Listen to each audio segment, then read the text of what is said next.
प्यारे मसीह विश्वासियों, जय यीशु की। प्रस्तुत है 27 फरवरी 2021 के बाइबल पाठ। पहला पाठ विधि विवरण ग्रंथ अध्याय 26 पद संख्या 16 से 19 तक से लिया गया है। पाठ का मूल वाक्य है, तुम प्रभु की पवित्र प्रजा होगे।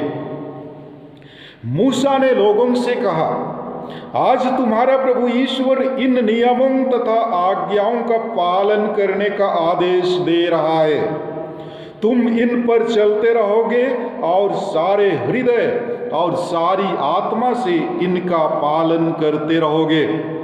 आज तुम्हें प्रभु से यह आश्वासन मिला कि वह तुम्हारा अपना ईश्वर होगा, बशर्ते तुम उसके मार्ग पर चलते रहो, उसके नियमों, आदेशों तथा आज्ञाओं का पालन करो और उसकी बातों पर ध्यान दो। तुमने प्रभु को यह आश्वासन दिया कि तुम उसकी अपनी प्रजा होगे, जैसा कि उसने तुमसे कहा है, बशर्ते तुम उसकी सभी आज्ञाओं का पालन करो। उसने जितने राष्ट्र बनाए उन सबसे अधिक वह तुम्हें सम्मान, ख्याति तथा महिमा प्रदान करेगा और तुम प्रभु की पवित्र प्रजा होगे, जैसा कि उसने तुमसे कहा है। यह प्रभु की वाणी है। ईश्वर को धन्यवाद। और आज का पवित्र सुसमाचार संत मत्ती के अनुसार पवित्र सुसमाचार अध्याय 5 पद संख्याएं 43 से 48 तक से लिया गया है।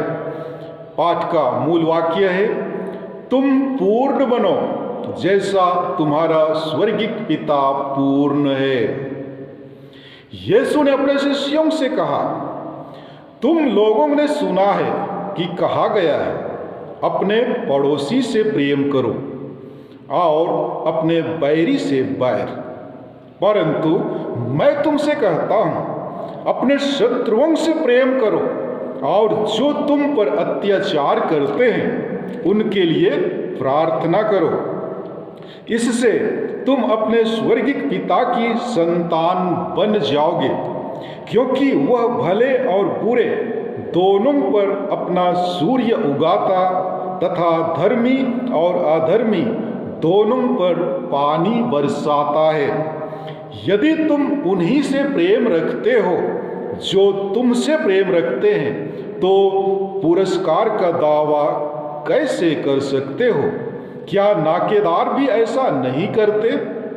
और यदि तुम अपने भाइयों को ही नमस्कार करते हो, तो कौन सा बड़ा काम करते हो? क्या गैर यहूदी भी ऐसा नहीं करते? इसलिए तुम पूर्ण बनो जैसे तुम्हारा स्वर्गिक पिता पूर्ण है। यह प्रभु का पवित्र सुसमाचार है। ख्रिस्त प्रभु की जय। प्यारे मसीह विश्वासियों, प्रेम, न्याय एवं शांति इस नए समाज के 3 स्तंभ हैं। ईश्वर के इस राज्य को हमें बाहर नहीं खोजना चाहिए, बल्कि प्रत्येक व्यक्ति के भीतर देखना है। ईश्वर प्रत्येक विश्वासी के मन में निवास करते हैं। ईसा कहते हैं कि स्वर्ग राज्य हमारे अंदर है। जितने भी नियम हो, हृदय के परिवर्तन के बिना प्रेम, न्याय एवं शांति नहीं ला सकते। यह प्रभु के असीम प्रेम के अनुभव से होता है। ईसा ने संहिता के उद्देश्यों को 2 बातों में संक्षिप्त किया। ईश्वर एवं पड़ोसियों के प्रति प्रेम को प्रधानता देते हुए ईसा ने संहिता को एक नया अर्थ दिया है। संहिता का उद्देश्य है कि हम ईश्वर के प्रति प्रेम में आगे बढ़ें, और यह पड़ोसी प्रेम के बिना संभव नहीं हो सकता है। संहिता का कर्तव्य एवं उद्देश्य है कि हम स्वार्थ और बदला लेने की इच्छा को त्याग कर प्रेम को जीवन का आधार बनाएं, दूसरों के अधिकारों को मन में रखें और उनकी स्वतंत्रता का सम्मान करें। यह आत्मत्याग ही नियम का सही पालन है।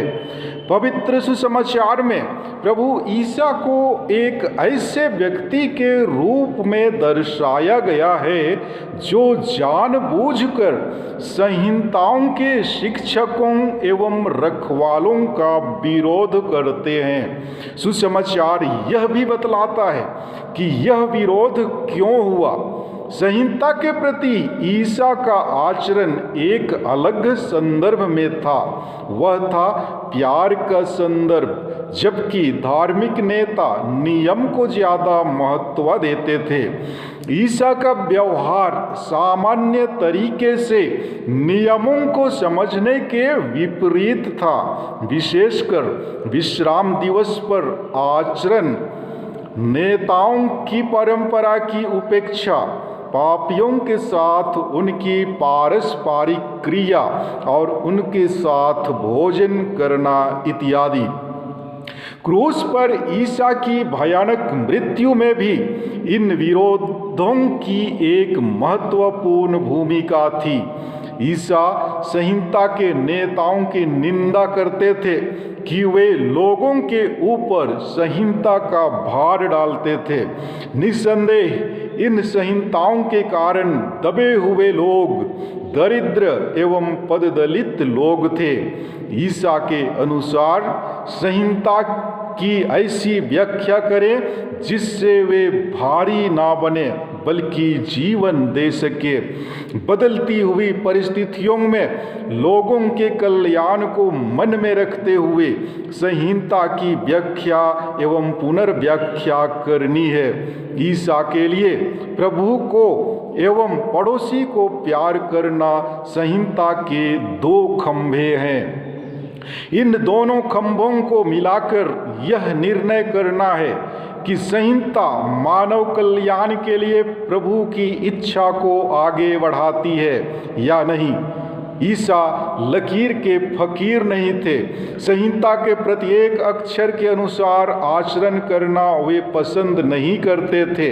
आज के पहले पाठ में हमने सुना कि नबी मूसा इस्राएलियों को अवगत कराते हुए कहते हैं कि ईश्वर ने जितने भी राष्ट्र बनाए उन सबसे अधिक वह तुम्हें सम्मान, ख्याति तथा महिमा प्रदान करेगा और तुम प्रभु की पवित्र प्रजा होगे। लेकिन ईश्वर की इस कृपा को पाने के लिए इस्राएलियों को उनके आज्ञाओं का पालन करना होगा। उन्हें ईश्वर के बताए हुए मार्ग पर चलने की आवश्यकता है। प्यारे मसीह विश्वासियों, आज के इस युग में हर एक व्यक्ति समाज में अपनी सम्मान तथा ख्याति बनाना चाहता है। सभी चाहते हैं कि समाज में उसका मान सम्मान हो। जी हाँ, ऐसा कौन व्यक्ति होगा जो मान मर्यादा के साथ जीना पसंद ना करता हो। यदि हम समाज में इज्जत की जिंदगी जीना चाहते हैं तो हमें प्रभु के बताए मार्ग पर चलने की आवश्यकता है। यदि हम प्रभु की शिक्षा को ग्रहण करते और उसके अनुसार जीवन यापन करते हैं तो ईश्वर हमें जरूर सम्मान एवं ख्याति प्रदान करेंगे। पवित्र बाइबल में ऐसे कई महान व्यक्तियों के बारे में पढ़ते हैं। कभी उनका भी मान सम्मान नहीं था, सभी में कई प्रकार की कमजोरियां थीं, लेकिन जब उन्होंने ईश्वर की इच्छा के अनुसार जीवन यापन करना प्रारंभ किया, उनके जीवन में कई परिवर्तन होने लगी। उदाहरण के तौर पर हम देखें तो जितने भी प्रेरित संत हुए हैं या तो साधारण मछुआरे थे या फिर पापी व्यक्ति, लेकिन जब उन्होंने प्रभु के बुलाहट को स्वीकारा, उन उनका जीवन शैली बदल गया। यद्यपि वे ज़्यादा पढ़े लिखे नहीं थे, बोलने में भी असमर्थ थे, लेकिन ईश्वर की कृपा से वे ज्ञान एवं विवेक से परिपूर्ण हो गए। इस प्रकार हम देखते हैं कि जो लोग समाज में निम्न गिने जाते थे, ईश्वर की कृपा से समाज में उनका सम्मान किया जाने लगा। उनकी ख्याति दुनिया के कोने कोने में फैल गई। अतः आप सभी से मेरा गुजारिश है कि यदि आप समाज में मान मर्यादा के साथ जीवन यापन करना चाहते हैं तो प्रभु यीशु की शिक्षा के अनुसार अपने जीवन को संवारें। ईश्वर आपको जरूर अपने आशीषों से भरेंगे और आपका जीवन सदैव हरा भरा हो जाएगा। आज के सुसमाचार में हमने सुना, प्रभु कहते हैं कि यदि हम उन्हीं से प्यार करते हैं जो हमें प्यार करते हैं तो कौन सा महान कार्य करते हैं। जी हाँ प्यारे मसीही विश्वासियों, इस प्रकार का प्यार तो एक खूंखार हत्यारा भी करता है।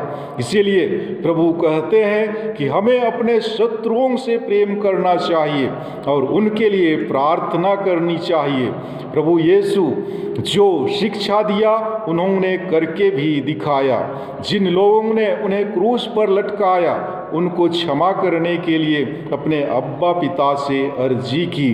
अपने दुश्मनों को क्षमा प्रदान कर और उनके लिए प्रार्थना करना न सिर्फ ईसा ने किया है, बल्कि दुनिया में ऐसे कई लोग हैं जिन्होंने अपने बैरियों को क्षमा प्रदान किया और उनकी भलाई के लिए ईश्वर से दुआएं मांगी हैं।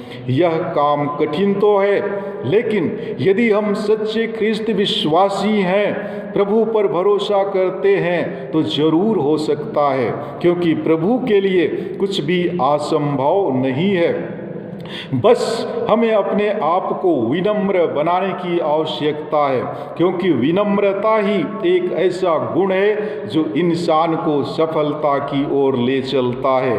तो आइए इस चालीसा काल में प्रभु के वचनों को पढ़ें, मनन चिंतन करें और उनकी शिक्षा को माला बनाकर पहन लें। प्रभु से प्रार्थना करें कि हम ईर्ष्या, द्वेष, गुस्सा आदि अवगुणों को त्याग कर परिवार में और समाज में मेल प्रेम एवं एकता के साथ जीवन यापन कर सकें। आमीन। प्यारे दोस्तों, यदि आपने अभी तक मेरा चैनल सब्सक्राइब नहीं किया है तो आपसे अनुरोध है कि सब्सक्राइब करें, लाइक करें, कमेंट करें और शेयर करना ना भूलें। धन्यवाद।